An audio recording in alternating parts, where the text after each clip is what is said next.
Hey guys, Anders here with another video. Today we're going to talk about the new Elvia Calpheon zones.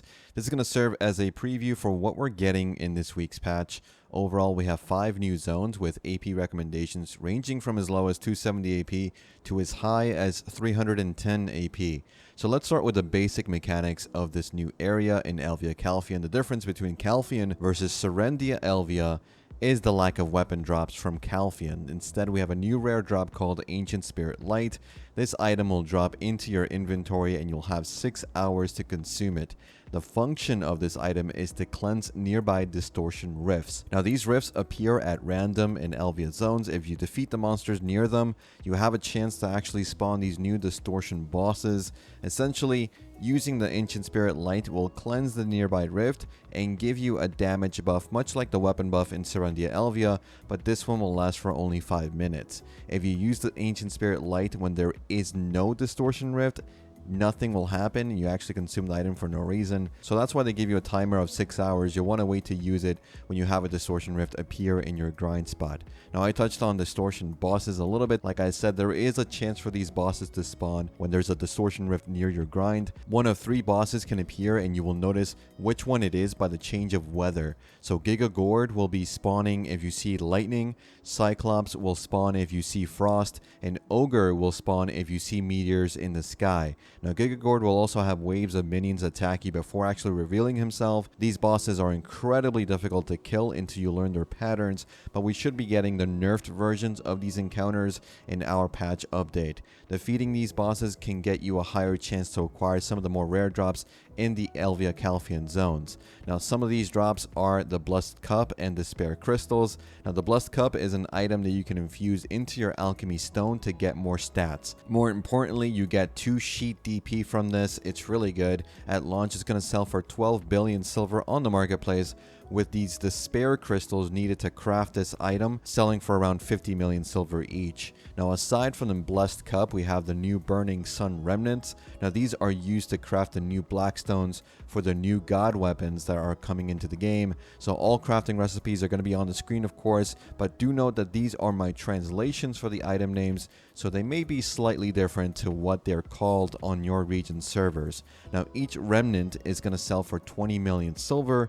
You're going to need 10 of these to exchange your Tet Blackstar into a base God weapon, and you'll need 1 remnant per Burning Sun Blackstone craft. Now, each attempt for a God weapon is going to cost you basically just 1 of these Blackstones. Your quest log is also going to have a Saunil camp 1 time per family quest you can do to get 20 of these Burning Sun Remnants, so heads up on that if you want to get some remnants really quickly. To learn more about God weapons and what they're used for, you can watch my God weapon overview video on the channel. Now, both the Despair Crystals and the Burning Sun Remnants have been sold over 140,000 times each since Korea received Elvia Calpheon 2 weeks ago from the date of this video. Prices have stabilized near the max central market price for these items, but NA and EU having more players, we may see slightly lower prices. Regardless, the drop rate seems pretty good on these items. Now, God weapons are being sold min price at base for close to 14 billion silver if you were interested in what those prices are. The last Elvia Calpheon specific drop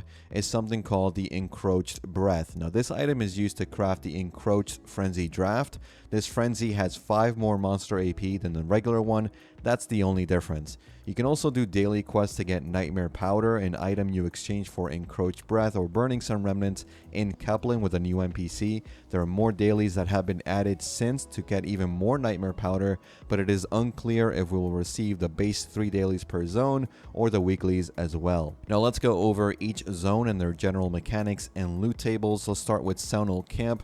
It's a 270 AP, 330 DP recommended zone that is an entry-level area for Elvia Calpheon. The basic mechanic in this area is to defeat normal Saunil and get that siege tower to attack the flag surrounded by friendly NPCs. Now, when you defeat the siege tower, waves of Saunil will attack, and once you defeat all of these, you'll be granted a buff of 10 monster AP for 1 minute. You have a chance to spawn the area boss Saunil Siege Captain as well, and the area bosses work the same way as the area bosses in Serendia Elvia.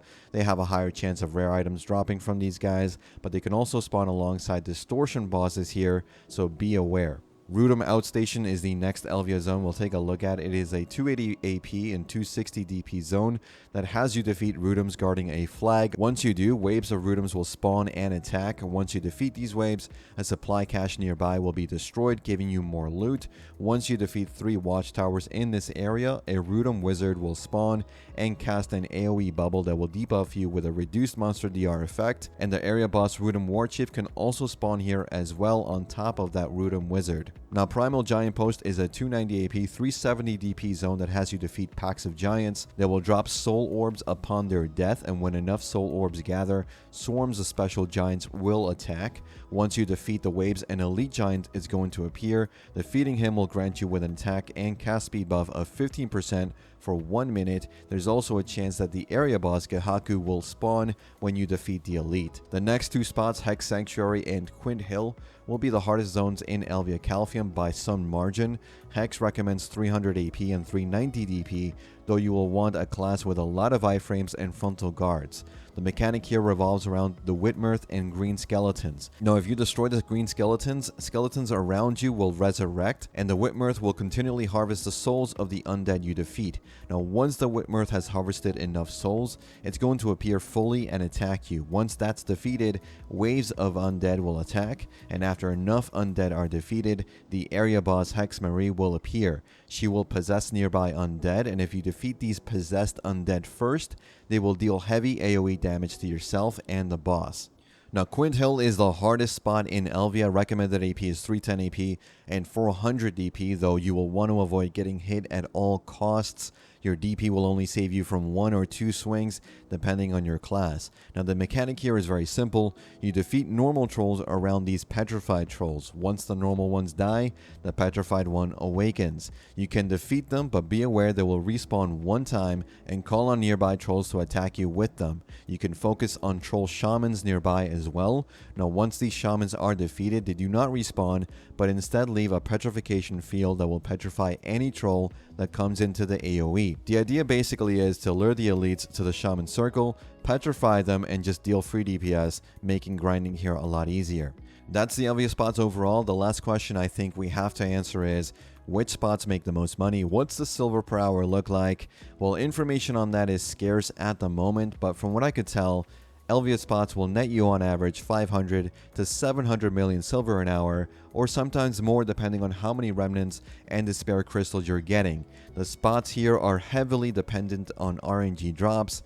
Trash loot silver per hour only ranges from 130 at the low end at Saunil to 170 million an hour at Quint Hill, depending on the zone, of course. From what I can tell, Korean players like Hexe the best, but take all of this with a grain of salt. In my opinion, Elvia will be best played at release, when prices are still high and demand is there for the new DP Alchemy Stone Cup and the God Weapon Blackstone pieces. Now, these new areas are also now inherently part of the Marnie private servers, so you can test these out on your own for the hour a day you get from Marnie servers.